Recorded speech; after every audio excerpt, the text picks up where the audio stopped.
And today I have here with me two beautiful students. What is your name? Could you present yourself shortly? Yes, my name is Andrea, and I'm studying International Business at Vilnius University. And I'm on my third year, and last semester I decided to take a bilateral agreement at Singapore Management University. Thank you. Yeah, and I'm Boris. We're actually colleagues. So I'm also studying International Business in Vilnius University. And I also used my opportunity to go on a bilateral exchange to Hong Kong. So, as I mentioned, Erasmus, everybody knows what the program is Erasmus about, and we have a lot of students participating in Erasmus projects. But bilateral agreement, it's not so much known. So how it was that you chose this opportunity of your exchange?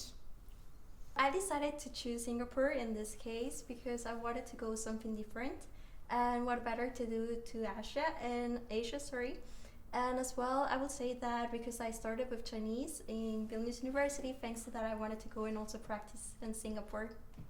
Oh, so you mentioned about Chinese Mandarin language that you started to study together with Boris, Yes. As I remember. So you had the opportunity to continue Chinese language studies there. Yes, I actually took a course there while I was there, and it was really nice and I learned a lot. So it was really useful while being there. Hey, Boris, what about you? Yeah, well, actually, I also participated in a program here in Vilnius University where we learned Chinese Mandarin. Mm-hmm. So I wanted to continue my studies and learn Chinese even more. So I chose some Asian university and Asia as a region to continue those studies. So I chose Hong Kong, and I went there. Why Hong Kong? Sorry for interrupting you. Well, Hong Kong is a really international city, Mm-hmm. so in a way you can learn Chinese and also see the Chinese culture there, and as well it has a lot of English-speaking people there. So Yeah, and as far as I know, you had the possibility also to get Erasmus grant for your universities in Singapore and Hong Kong. Andrea, could you tell a few words about that? Yes, I actually got the grant, and thanks to that I could cover my apartment on Singapore, which was really helpful since Singapore has high rates for apartments, so I could cover that, and as well some food as well. I would say that one of the first challenges I found was actually trying to get an apartment, since a lot of students were coming at the same time. Okay. It was not the only one, of course. So there was a lot of challenges of getting a good apartment that was close to university. So I would say that was the biggest one, trying to find one with a good price and close to university. And the university, host university, doesn't propose you a dormitory or something like that? SMU doesn't give a dormitory for exchange students. However, they do give options, and they send you links where you can find, and they give some suggestions. So they are helpful, and they actually give a lot of support, but it's all on you on getting the apartment by yourself. Of course, but you get this kind of support from Yes. from the host university.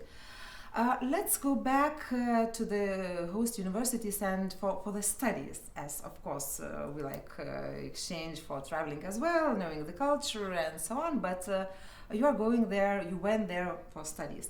What were the differences between our academic world and the Singapore and Hong Kong academic world? Well, I guess I can start. Yeah. So the first one was about bidding. In this case, if you have to bid for the subjects, it's not that they give you the curriculum itself. Okay. So they give you 100 money of them, and you have to put a money in this, and actually it's pretty funny, but at the same time it's challenging. Indeed. And having to get the subjects you want and having to get them 5 at least as us for Vilnius University students. And that was one of the main differences. The second one is that besides that you can choose the subjects you want to do, is that courses, every day you have a class. It depends how you choose your schedule, but each class lasts 3 hours. So that will be a difference. It's 3 hours straight, It's but with tough, one break. Tough. Yes. No, 3 hours to stay. Yeah. Yeah. I see.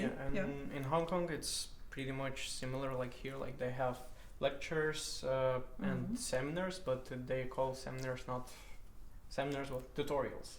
Okay. And you also during the lectures you're studying this theoretical part of a subject, and during tutorial you're doing practical work, like applying your knowledge in practice. Yeah, and actually as well in Hong Kong students are bidding ish on the all the subjects because there's a really big competition for the subjects there, and thus you need to like plan out what subjects you're trying to get this semester, because you might not get it because of the high demand there as well. So you need to think thoroughly when you're planning out, and also have some few alternatives when you're choosing subjects. So what about the academic life? The professors, the teachers, were they supportive for the students? They give hand were open to discussions. How about this experience? Yes, according to my experience, I would say that I had different professors, and all of them, they were really sweet and supportive to us exchange students. And I also had really high quality professors, such as a professor who gave me UX. It was from Netflix and Microsoft. So it was really nice to receive classes from him, and thanks to him and other professors, I had a chance to meet people of Google, Power BI, and other big enterprises. So it was really nice thanks to that. And they were always asking for exchange students, how are we doing, if we need support, or if we have any questions. So I always felt that I was really cared by them. It's impressive indeed, very impressive. Boris, what about your experience? Yes, so in Hong Kong actually as well, all professors were really supportive. They were always helping the exchangers, especially like treating them well, and each professor as well had a helping staff with them, so you can also always ask him about any study related questions. And as well, I had a really great lecturer from music business, and he is actually a real-time specialist there, so he's working as a co-president of Warner Music Asia there. So yeah, each lecture we had like also those artists coming and all professionals from his sphere to our lecture, so it was a great experience. It is. It's really impressive, guys. So what you might miss if you will not apply for bilateral exchange. But guys, let's go back. Exchange, it's also about knowing culture, language, cuisine, traveling. So what's about this part of exchange, the student life? Well, yes, thanks to the host university SMU, they gave us the option to ask for a buddy, who is a person who will take care of you, who will show you around Singapore and all this, and I got mine. And I even met his family, and they were all really nice towards me. They always invited me to eat their food, so I ate a lot of Singaporean food, and it was delightful, I will say. And thanks to him, I also knew some places that they are like hidden gems. So I will say that body program, it was really great, and they also organized activities with other exchange students, so I had a chance of networking with a lot of people.